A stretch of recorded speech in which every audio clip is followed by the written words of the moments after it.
ሰላም ጤና ይስጥልን የዚህ ዝግጅት ተከታታዮች፣ ዛሬ በአፄ ኃይለ ሥላሴ መንግስት የተነሱ የተለያዩ ተቃውሞዎችን እንነጋገራለን። ትረካውን ከመጀመራችሁ በፊት ቪዲዮውን ስለቅ ይደርሳችሁ ከፈለጋችሁ ላይክ በማድረግ ትጀምሩ ዘንድ በአክብሮት ጠይቃለሁ። አብራችሁን ቆዩ። እንደሚታወቀው በጃንሆይ ስርዓት ላይ የተለያዩ ማህበረሰብ ክፍሎች በተለያየ መጠንና ጊዜያት እንዲሁም ፍላጎት ማመጻቸው ይታወቃል። በመሰረቱ የዛ ሁሉ ተቃውሞ መሰረት ነባራዊ መሰረት ነበረው። ተቃውሞ ለዘመናት የተጠራቀመ ግፍና በደል ውጤት ነው። በእርግጥ እዚህ ላይ ማስተዋል የሚገባን ነገር ቢኖር ሲጀመር የአፄውን ስርዓት ፍትሃዊ አልነበረም ብሎ ዛሬ ላይ ቁስልና ጸባሳዎችን በማከክ ያለፈውን በማስታወስ የተጠመደ ትውልድ እየተፈጠረ ያለ ይመስለኛል። በእርግጥ ቁስሉን መርሳትም የለብንም። ለምን እንማርበታለን። ቁስሉንም አጉልኛ ማከክ ተገቢ አይደለም። ምክንያቱም አሁን ያለንበትን ማህበራዊ መሰረት ያናጋል።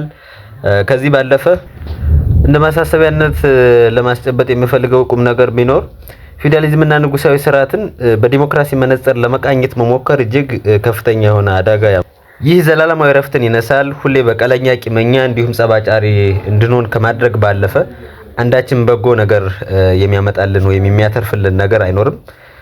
አባቶች እንደሚሉት ቂም ልክ እንደ ትል ነው ይላሉ። ትል የቆሰለ አካልን እንደሚቦረቡርና እንደሚበላ የሰው ልጅ ልብ ወይም ህሊና በውስጥ ተቀብሮ የሚበላ ወይም የሚቦረብር የተቀበረ አውሬ ቂም ነው ማለት ነው። ልክ ሰውን ባየነው ቁጥር አእምሮአችን እንዲደማ የሚያደርግ ሰይጣናዊ በሽታ አምጭ ተዋሲያን ወይም ተህዋስ ነው ማለት ነው። ስለዚህ በቻልነው መጠን አንጻራዊ የታሪክ መቃኛ መነጽር ማጥለቅ ሳይኖርብን አይቀርም ማለት ነው። ፕሊስ ቢ ሪሌቲቪስት ምክሬ ነው። የአፄው ስርዓት ፊውዳል ከመሆኑ አንጻር ፍትሃዊ የመሬት ክፍፍል ለዜጎች ባያደርግ የሚፈረድበት አይሆንም። ምክንያቱም የፊውዳሊዝም ሌጣ ትርጓሜ ፊውዳሊዝም ልክ እንደ ሌሎች የፖለቲካ ኢኮኖሚና ማህበራዊ ስርዓቶች ልክ እንደ ካፒታሊዝም፣ እንደ ኮሙኒዝም ወይም ሶሻሊዝም ራሱን የቻለ የአስተዳደር ሀልዮት ሲሆን ጥንትና መካከለኛው ዘመን የዓለም ታሪክ ውስጥ የሰው ልጆች ኢኮኖሚ መሰረት የሆነው እርሻ በነበረበት ወቅት መሬት በጥቂት ቀሳውስት፣ መኳንንት፣ ባላባቶችና ንጉሳውያን ቤተሰብ እጅ ሆኖ ሰፊው ህዝብ ወይም በዘመኑ አጠራር የታችኛው መደብ እየተባለ የሚጠራው ልክ ደሃ አርሶ አደሩ መሬት አልባ ሲሆን ባዛለጅ በሚባለው የፊውዳል ሰንሰለት አማካኝነት ገበሬ ሆኖ በማረስ በመቆፈር ወታደር ሆኖ የውጭ ወይም የውስጥ ጥላትን በመከላከል ንጉሳዊ ቤተሰቡን ወይም ደግሞ ንጉሳዊ ስርዓቱን ማገልገል ግዴታ ነበር ማለት ነው። ደሃ አርሶ አደርና ቤተሰቦቹ ለፍጆታ የማይሆን አናሳ መሬት ይሰጣቸውና ደሃ አርሶ አደሮችና ቤተሰቦቻቸው በባላባቶችና በባለርስቶች ቤት ውስጥ አገልጋይ ባሪያ ሆነው አሰልቺውን ህይወት ይገፉ የነበረበት ስርዓት ነው ማለት ነው።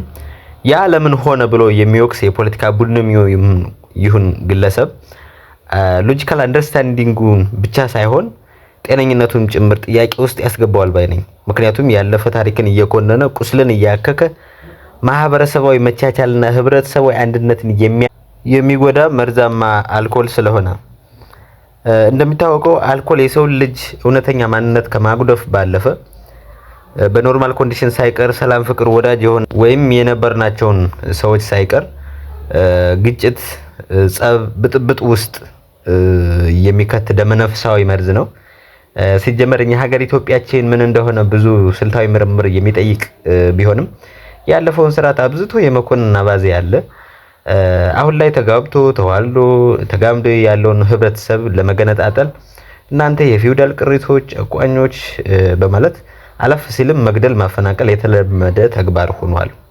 ብቻ ፈጣሪ በሆነ ተአምር ወይ ሚራክል አንድ ካላደረገን እንደ ሀገር እንደ ህዝብም እንዲሁም እንደ ማህበረሰብ ገሌ ሳይል ማንንም ሳይለይ ወይም ሳይነጥል አደጋ ውስጥ ነን።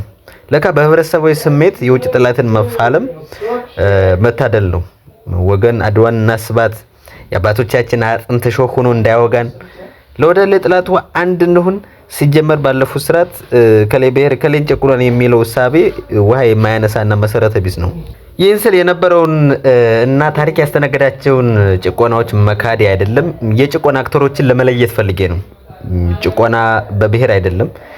ይህን ስላችሁ ቪዲዮውን አቋርጣችሁ እንደማትወጡ ተስፋ አደርጋለሁ።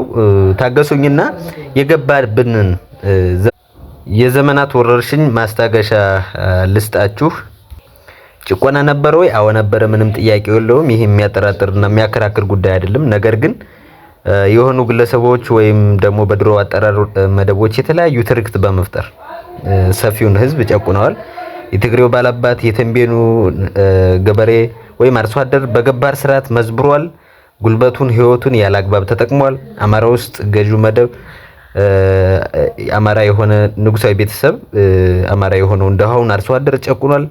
ወላይታ ስንሄድ ጦናው ካው በሚል ማዕረግ ስም ንጉስ ሆኖ ወላይታ ውስጥ እንሰት የተጓደደባቸውን ገበሬዎች በዝብዟል። ከፋም ስንሄድ ከፊቾ በሚል የነገስታት ማዕረግ ተፈጥሮ መርጣ የለገሰችላቸውን ቡናቸውን እየተጣሩ በነፃነት ይጠጡ ዘንድ አልፈቀደም። ይልቁንስ በግድ ኑ ማማ ገንቡልኝ ጠላቴን የምመለከትበት ልጆቻችሁን ገብሩልኝ ወታደር ይሁኑልኝ እናንተም ኑ ቆፍሩልኝ ረሱልኝ እኔ ልዘዝበት መለያው ነው። ይህን ሰምታችሁ በጣም ምናባዊና ራዲካል ሳቢ ነው ልትሉ እንደምትችሉ ቀድሜ ግምት አለኝ። መልሴ ምንድነው? ወደ ታሪክ ጓዳ ዩቲዩብ ቻናል ጎራ ይበሉ፣ አብረን እንማማር። አድማጮች ይህን የተረከ መቅድም አድርጌ ያቀረብኩት ለተረኩ ጆሮ እንድሰጡት ሃፒታይዘር ይሆናችኋል ብዬ በማሰብ ነው። ዛሬ በአፄ ኃይለ ሥላሴ ንጉሳዊ ስርዓት ያመፀው የማህበረሰብ ክፍል በመዘርዘር ብቻ አቀርብላችኋለሁ። በሚቀጥሉ ስራዎች ግን እያንዳንዱን የማህበረሰብ ክፍሎች ስፔሲፊካሊ ኮዛቸው ምን እንደሆነ በዝርዝር የምናይበት ይሆናል። ዛሬ ግን እንደነገርኳችሁ በመዘርዘር ለሳውቃችሁ ወዳለው ተማሪዎች ነበሩ።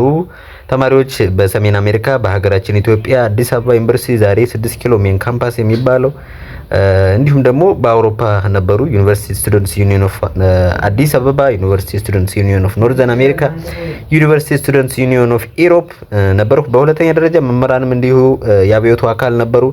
ኢማማ ወይም የኢትዮጵያ መምህራን ማህበር ኢትዮጵያን ቲቸርስ አሶሲዬሽን።